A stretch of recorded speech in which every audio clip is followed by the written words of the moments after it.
धनबाद के प्रमुख मॉल और केंद्रों में से एक और सबसे पुराना भी हम कह सकते हैं कि धनबाद का ये जो सिटी सेंटर है, यहाँ पर आज काफ़ी चहल पहल देखने को मिली। जी हाँ, और ये चहल पहल तब हुई है जब धनबाद के जो प्रशासनिक अधिकारी हैं, यानी कि धनबाद एसडीएम और साथ ही साथ धनबाद फायर सेफ्टी ऑफिसर, और इनके अलावा हम आपको बता दें कि धनबाद नगर निगम से फूड सेफ्टी ऑफिसर, धनबाद थाना प्रभारी, ये सभी की जो टीम है ये धनबाद के सिटी सेंटर में आज आ पहुंची और तमाम जो कोचिंग संस्थान है उन सभी का औचक निरीक्षण किया गया और ये चीज़ें सुनिश्चित की गई कि यहाँ पर जो तमाम फायर सेफ्टी मानक है उन सभी का सही रूप से पालन किया जा रहा है या नहीं। और साथ ही साथ अगर आगजनी की घटना होती है, जिस तरह से लखनऊ में आगजनी की घटना हुई है हाल के दिनों में, ये पूरे देश को एक तरीके से हम कहें तो झकझोर कर रख दिया गया है और इसी के कारण तमाम जो जगहें हैं उन सभी में जो कोचिंग संस्थान संचालित किए जा रहे हैं उन सभी में फायर सेफ्टी जो मानक है उनका सही रूप से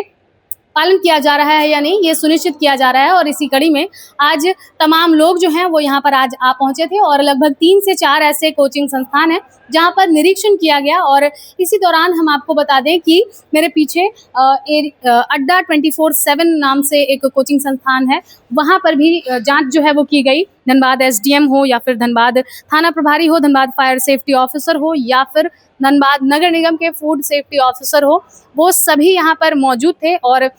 मापी जो है वो भी की गई है इस कोचिंग संस्थान की। और इस दौरान तमाम जो छात्र छात्राएं थे उन सभी को बाहर भी किया गया और अभी फिलहाल हम आपको बता दें कि ये तमाम जो कोचिंग संस्थान है उन सभी को खाली करा दिया गया है। और साथ ही साथ इन सभी में जो जांच है और जांच के दौरान जो चीज़ें पाई गई हैं वो हम सीधे आपको सुनाते हैं धनबाद एसडीएम की जुबानी, क्या कुछ उनका कहना है और क्या कुछ आगे की कार्रवाई हुई है। देखिए, उपायुक्त सर के निर्देशानुसार जैसा कि आप लोग जानते हैं कि लखनऊ में अभी एक बहुत बड़ा फायर वाला हादसा हुआ है, तो ऐसी ही सूचना जहां से भी धनबाद से प्राप्त थी, जिन भी कोचिंग संस्थान में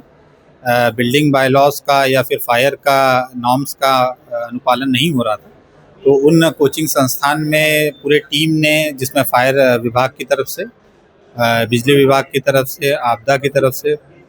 और स्वयं मैं और मेरे साथ में बाकी भी जो मजिस्ट्रेट्स है, जॉइंटली टीम ने इंस्पेक्शन किया है और जो कोचिंग संचालक है इनके द्वारा जो नॉर्म्स का अनुपालन किया जा रहा है या नहीं, वो चीज़ की जांच की है। जांच उपरांत अभी जो 2 मुख्यतः कोचिंग संस्था है, इसमें पाया गया है कि इनके द्वारा जो सेफ्टी नॉर्म्स है उनका अनुपालन नहीं किया जा रहा है। इन्होंने स्वयं अभी लिखित रूप से एक समय हमसे मांगा है और लिखित रूप से दिया है कि 10 दिन के अंदर जो है या अपना जो भी रूल्स है उसका कंप्लाई करेंगे, फायर सेफ्टी के और बिल्डिंग लॉज के, और तब तक के कोचिंग संस्था जो है वह बंद रहेंगे। कितने संस्थानों में जांच किया जा चुका है सर अभी तक के 2 कोचिंग संस्थान में अभी हमने जांच की है। एक अड्डा 247 नाम से संस्थान है और दूसरा महिंद्रा एंड महिंद्रा। नीचे की तरफ भी आपने जांच की? जी, बेसमेंट की भी कंप्लेंट्स है, लेकिन अभी जो कोचिंग संस्था संचालक है शायद उनको जानकारी प्राप्त होने की वजह से अभी फ़िलहाल जो है वो बंद मिले हैं, लेकिन उनसे भी संपर्क किया जा रहा है, उनको भी नोटिस दिया जाएगा, इन्हें भी नोटिस दिया जाएगा एवं इनके द्वारा लिखित रूप से अभी एक समय अवधि इनसे प्राप्त कर ली गई है। उस समय अवधि में अगर ये कंप्लाई नहीं करते तो आगे फिर जो भी कानूनी कार्रवाई है। इसके अतिरिक्त अभी हम अन्य कोचिंग संस्था में भी जाएंगे, जैसे कि सरायडेला वगैरह में मेजर अभी कोचिंग सेंटर्स है, तो वहाँ पे भी हमारी जांच है। मानकों का पालन नहीं करने वालों के लिए किसी भी तरह की कोई पेनल्टी या फिर कोई निर्देश? देखिए, बिल्कुल पेनल्टी का भी है, लेकिन अभी पूर्व में एक नोटिस अभी उनको निर्गत हो रहा है निगम की तरफ से भी और फायर की तरफ से, और स्वयं वो लोग अकाउंटेबल होकर के आगे आए हैं और तत्कालिक रूप से एकदम कोचिंग अभी उनके द्वारा ही लिखित में हमें दिया गया है कि हम अभी संचालन नहीं करेंगे। जब भी इन नियमों का अनुपालन हो जाएगा उसके उपरांत ही वो अपनी कोचिंग जो है स्टार्ट करेंगे। तो बस यही कमिटमेंट के साथ अभी हम लोगों ने उनको एक टाइम दिया है। मीनवाइल जो है वो अपनी कोचिंग बंद रखेंगे और कंप्लायंस नहीं होने के उपरांत जो है आवश्यक नियमानुसार आवश्यक कार्रवाई। जी, सभी जगह जहाँ भी, न सिर्फ कोचिंग संस्थान, बाकी अन्य भी जो प्रीमाइसेस है, बिल्डिंग्स है, जहाँ पे पब्लिक का बहुत ज़्यादा क्राउडिंग होती है, एक्यूमुलेशन होता है, और वहाँ पे जो फायर सेफ्टी नॉर्म्स स्पेशली जैसे कि एग्जिट वगैरह का, इन केस कोई इमरजेंसी में इस प्रकार के फायर की घटना होती है तो क्या वहाँ पर इवैक्यूएट हो सकती है पब्लिक, इन तमाम चीज़ों को लेकर के हम लोग जांच कर रहे हैं और पब्लिक की सेफ्टी सबसे अटमोस्ट है, प्रायोरिटी पर है। और ऐसे जिन भी बिल्डिंग्स है, होटल्स है, रेस्टोरेंट है,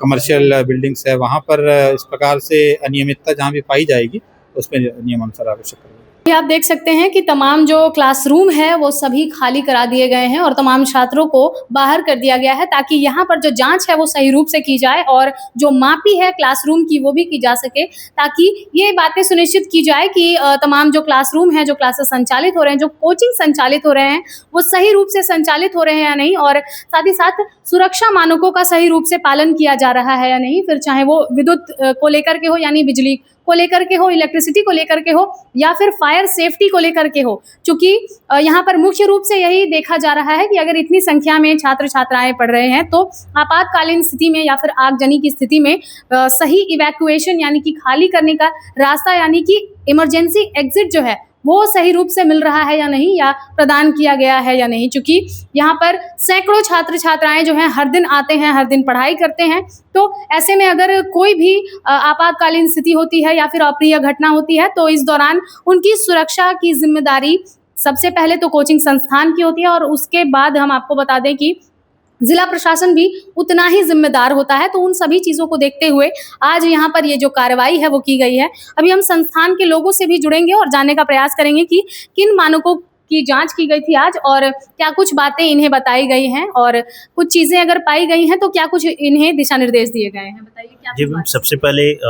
प्रशासन की तरफ से ये चेक किया गया कि फायर एग्जीक्यूशन है कि नहीं, तो वो हमारे पास अवेलेबल थी। दूसरी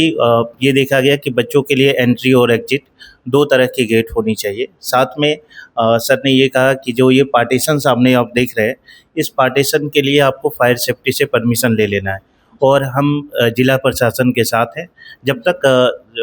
सुरक्षा के सारे मापदंड हम पूरा नहीं कर लेंगे तब तक हम ये कोचिंग संचालन नहीं करेंगे। एक बार एश्योर होने के बाद हम लोग फिर से स्टार्ट करेंगे। जांच के दौरान देखा गया कि आपका जो कोचिंग संस्थान है महिंद्रा, यहाँ पर जो फायर एक्सटिंग्विशर है वो एक्सपायर्ड पाया गया था, तो इसको लेकर के किसी तरह की कोई पेनल्टी आप पे लगाई गई है या कुछ दिशा निर्देश दिए गए हैं? Actually ma'am total 6 fire executor है हमारे पास, जिसमें से एक एक्सपायर पाया गया है। तो पाइप हमारे पास था, इसीलिए हमें एक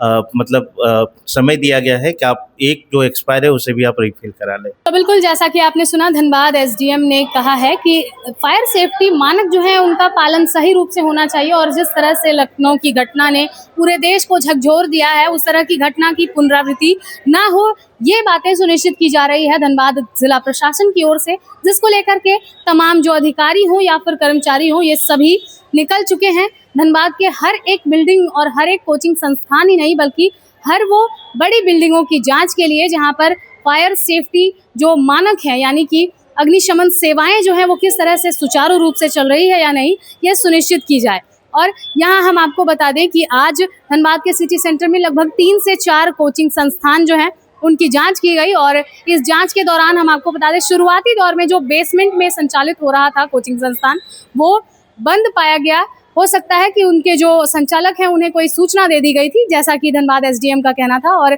इसके अलावा हम आपको बता दें कि 2 ऐसे संस्थान रहे जहां पर कुछ खामियां पाई गई, और जिसको लेकर के जब धनबाद एसडीएम से पूछा गया कि